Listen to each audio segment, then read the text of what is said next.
علیکم ناظرین، میں رئیس اعظم حیدری کولکتہ انڈیا سے فضائل رمضان پیش کر رہا ہوں، سماعت فرمائیں۔ حضور صلی اللہ علیہ وسلم کا ارشاد ہے کہ روزہ آدمی کے لیے ڈھال ہے جب تک اس کو پھاڑ نہ ڈالے۔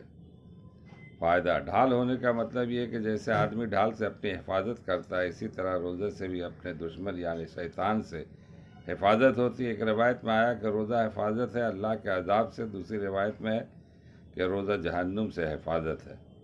ایک روایت میں وارد ہوا کہ کسی نے عرض کیا کہ یا رسول اللہ، روزہ کس چیز سے پھٹ جاتا ہے؟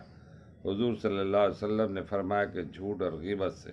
ان دونوں روایتوں میں اور اسی طرح اور بھی متعدد روایات میں روزہ میں اس قسم کے امور سے بچنے کی تاکید آئی اور روزہ کا گویا ضائع کر دینا اس کو قرار دیا۔ ہمارے اس زمانے میں روزہ کے کاٹنے کے لیے مشغلہ اس کو قرار دیا جاتا ہے کہ واہی تباہی میری تیری باتیں شروع کر دی جائیں۔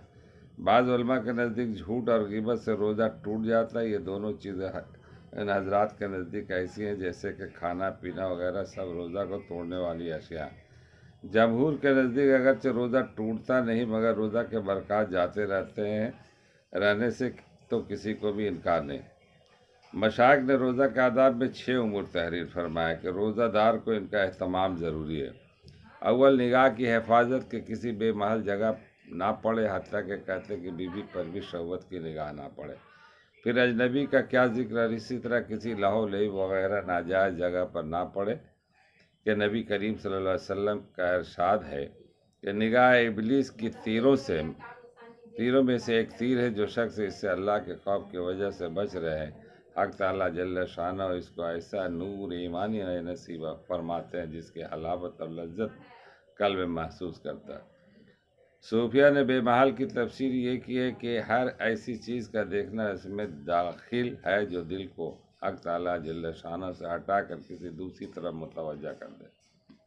دوسری چیز زبان کی حفاظت ہے۔ جھوٹ، چغل خوری، لغو بکواس، غیبت، بدگوئی، بد کلامی، جھگڑا وغیرہ سب چیزیں اس میں داخل ہیں۔ بخاری شریف کی روایت میں کہ روزہ آدمی کے لیے ڈھال ہے، اس لیے روزہ دار کو چاہیے کہ زبان سے کوئی فحش بات یا جہالت کی بات مثلا تمسکر، جھگڑا وغیرہ نہ کرے۔ اگر کوئی دوسرا جھگڑنے لگے تو یہ کہہ دے کہ میرا روزہ، یعنی دوسرے کی ابتدا کرنے پر بھی اس سے نہ الجھے۔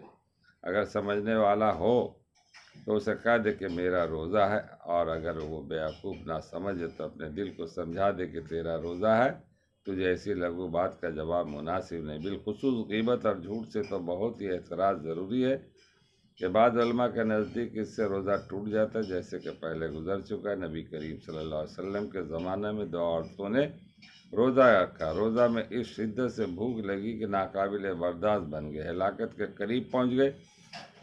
صحابہ کرام رضی اللہ تعالیٰ عنہ نے نبی صلی اللہ علیہ وسلم سے دریافت کیا تو حضور صلی اللہ علیہ وسلم نے ایک پیالہ ان کے پاس بھیجا اور ان دونوں کو اس میں قے کرنے کا حکم فرمایا۔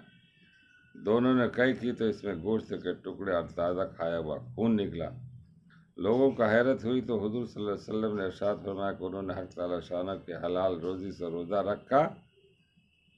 انہوں نے کہا کہ حق تعالیٰ شانہ نے حلال روزی سے روزہ رکھا اور حرام چیزوں کو کھایا کہ دونوں عورتیں لوگوں کی غیبت کرتی رہیں۔ اس حدیث کا ایک اور مضمون بھی مترشح ہوتا ہے کہ غیبت کرنے کی وجہ سے روزہ بہت زیادہ معلوم ہوتا ہے، حتیٰ کہ دونوں عورتیں روزہ کی وجہ سے مرنے کی قریب ہو گئی۔